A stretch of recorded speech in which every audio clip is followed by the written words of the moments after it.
मोहब्बत आंखों से होती है, दिल देखता है सिर्फ उस महबूब को। ना उम्र देखी जाती है, ना जात पात देखी जाती है, और ना ही कोई और तफरीक देखी जाती है। और इसी का सबूत ज़ुहैब ने दिया, अस्मा ने दिए। हाय मैं सदके जाऊं। तो आपने पहली मर्तबा सोचा कि अच्छा मुझे इनसे प्यार हुआ है, मुझे इनसे कहना है कि मैंने आपसे शादी करनी, कोई डर नहीं लगा था कि आपसे इतनी बढ़िया चमाट आएगी मुंह पे? तो इतने प्यार से आपने शादी की, हनीमून तो मनाया होगा, किधर गए थे? ये मीनारे पाकिस्तान गए थे पास ही। तो मुझे छोड़कर जो तुम जाओगे, जो तुम जाओगे, जो तुम जाओगे, जो मुझे छोड़कर जो तुम जाओगे, बड़ा पछताओगे, बड़ा पछताओगे। अस्सलामुअलैकुम नाजरीन, नया पाकिस्तान की एक और एक्साइटिंग सी वीडियो के साथ मैं हूं आमिना अजमत जी। तो नाजरीन, नया पाकिस्तान की इस वीडियो में मेरे साथ मौजूद हैं ज़ुहैब जो कि 20 साल के हैं और अस्मा जो कि 35 साल की हैं। दोनों की लव स्टोरी में बड़ा ही ट्विस्ट है। इतने एज डिफरेंस के बावजूद कैसे शादी की? कहा जाता है कि इश्क न पूछे जात, और इश्क कुछ भी नहीं पूछता, ना ही कुछ देखता है। ये तो इन दोनों को देख के आपको अंदाजा हो ही गया होगा। तो चलिए इनसे बात करते हैं। अस्सलाम वालेकुम। वालेकुम अस्सलाम। कैसे हैं आप? अल्हम्दुलिल्लाह मैं ठीक हूँ, आप सुनाएं? जी मैं भी ठीक हूँ। आपको देखने के बाद तो और भी ज्यादा फ्रेश हो गई, माशाल्लाह काफी प्यारे हैं आप।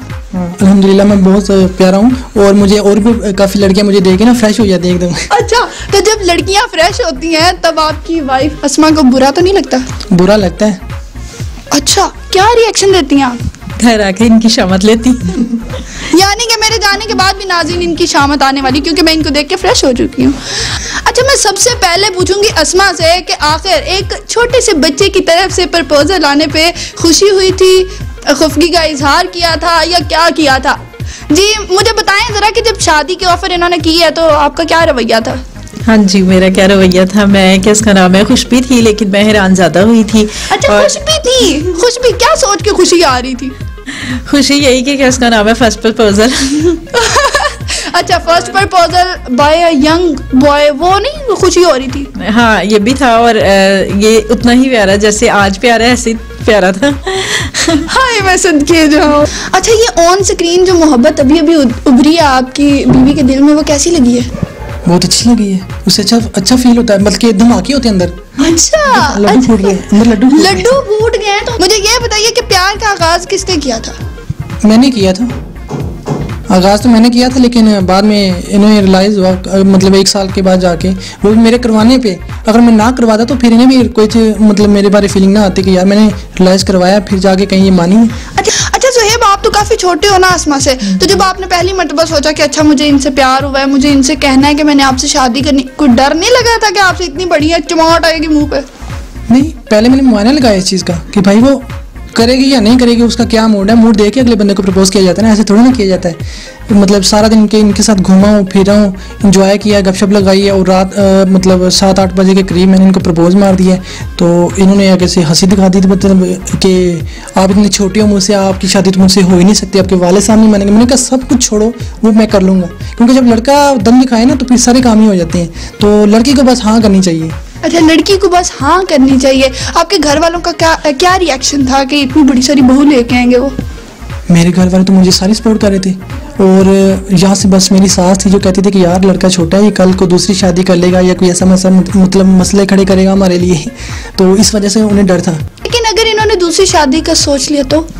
मेरी बात सुन, अब मेरी बात सुननी पड़ेगी। अच्छा, दूसरी शादी का मैं सोच भी नहीं सकता, उसका तो पॉइंट मतलब है ही नहीं, चांस ही नहीं दूसरी शादी के। क्यों? बात सुन ना, ये एक शादी हुई है, इसको बता लूं बड़ी बात है, क्योंकि इसके अंदर मैं बिजी रहता हूँ, यहाँ से फ्री होऊंगा तो मैं दूसरी शादी का सोचूंगा ना। अरे वाह। अच्छा अस्मा, मुझे ये बताएं कि जब आप लोग नाराज होते हो, एक दूसरे को डांटते हो, तो आप इनका क्या नाम लेती हैं? मैं नहीं कहती घोर में। एंडी की वजह है? क्योंकि ना ये कहते हैं कि मुझे क्या इसका नाम है, फ्रेंड्स इस नाम से बुलाते हैं, तो इसीलिए। अरे मुझे थोड़ा सा लगने लग गया था जैसे गौरमी बेकरी इनकी है। हाँ, गवर्नमेंट बेकरी मेरी नहीं है, वहाँ पे मैं एज अ सेलमैन जॉब करता रहा हूँ। तो वहाँ से जब मैंने काम छोड़ा है, उसके बाद जिसको भी मैंने बताया यार मैं गवर्नमेंट बेकरी पे जॉब करता रहा हूँ, मेरा ये एक्सपीरियंस है फलाना, तो तब से मुझे मतलब जहाँ पे अभी मैं जॉब कर रहा हूँ वहाँ पे सब लोग मुझे यही कहते हैं, ओए गवर्नमेंट गार्सन, ओए गवर्नमेंट गार्सन। तो जब इससे गुस्सा है तो ये मुझे चढ़ाने के लिए कहेगी चल गवर्नमेंट परे हो। खाने में मुझे सबसे पहले नंबर पर बिरयानी, उसके बाद फ्राई फिश, और उसके बाद मुझे चिकन कढ़ाई। अच्छा, अगर आपको गुस्सा आ जाए तो अस्मा पे कैसे उतारते हैं? जारी बात है, मुझसे बड़ी हैं वो 15 साल, तो मुझे उनका एहतराम करना पड़ता है। तो अंदर ही मैं ना मतलब खुद से लड़ता रहता हूँ, चल छोड़ छोड़ छोड़, इसे छोड़ यार, जाने दे बस। अच्छा, तो अगर आपको गुस्सा आता है तो फिर आप अच्छी तरह धुलाई करती हैं? नहीं, मैं टीचर हूँ ना, तो मैं क्या इसका नाम है एज अ स्टूडेंट ही डील कर रही होती हूँ कि मैं फुल गुस्सा दिखा रही होती हूँ, इसलिए क्या इसका नाम है कोई शर्म नहीं कर रही। छोटा शोहर होने का मुझे यही तो फायदा है कि डांटना वगैरह है तो कोई मुश्किल नहीं होती। अच्छा ज़ोहैब, इतने प्यार से आपने शादी की, हनीमून तो मनाया होगा, किधर गए थे? ये मीनारे पाकिस्तान गए थे पास ही। यानी कि ना आपने फ्यूल ज़्यादा लगाया ना आपने ज़्यादा पैसे लगाए। मीनारे पाकिस्तान को क्यों चूज़ किया? तारीखी फैसला आपका था इसीलिए तारीखी जगह पे गए? हाँ, तारीखी जगह पे जाना पसंद किया। फिर असल में मेरा फ्रेंड था तो वही, उसने कहा कि चलो यार वहीं पे चलते हैं। असल में दूर का कहीं प्लान किया ही नहीं हुआ था हमने, तो इसलिए मीनारे पाकिस्तान ही गए थे। फिर नाज़रीन, अभी मैं पूछती हूँ, ये लव बर्ड्स हमेशा साथ रहते हैं या कभी थोड़ी देर के लिए बिछड़े भी हैं, कभी अलग भी रहे हैं? अच्छा, मुझे ज़ोहैब बताएं, कभी अलग रहे हैं अपनी वाइफ से? जी, 1 वीक के लिए मैं रहा हूँ। मैं अपने मामू के पास गया था किसी काम से, और मेरे पास तब मोबाइल भी नहीं था।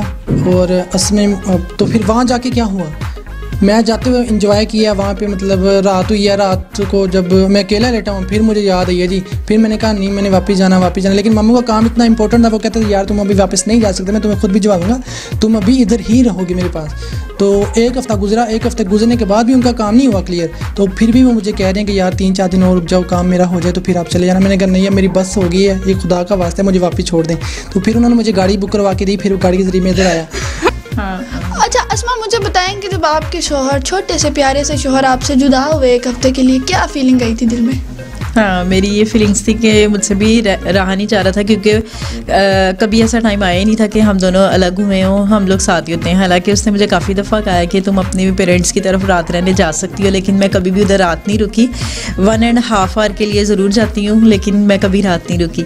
फिर उसके बाद जब ये आया तो यानी कि ऐसा टाइम आया कि इन्हें रात रुकने के लिए कहीं ये लोग गए हुए थे आउट ऑफ सिटी, तो वहाँ पर फ़ोन पर बात हुई, तो इसने कहा कि अब 1 वीक हो गया लेकिन मैं आ नहीं पा रहा। लेकिन ये कि अब मैं इतना कह सकता हूँ कि अगर आज मैंने वापस आना है तो मुझे साइकिल भी मिल गई ना, मैंने वापस आ जाने। जी, तो नाज़रीन, हमने इनकी बातें सुनी कि ये प्यार के आलम में क्या कहते हैं, गुस्से के मूड में क्या करते हैं, और जब एक दूसरे से बिछड़ जाएं तो तब क्या कहते हैं।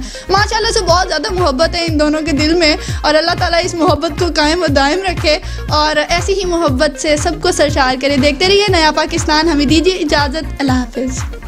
जो मुझे छोड़कर जो तुम जाओगे, जो तुम जाओगे, जो तुम जाओगे, जो मुझे छोड़कर जो तुम जाओगे, बड़ा पछताओगे, बड़ा पछताओगे।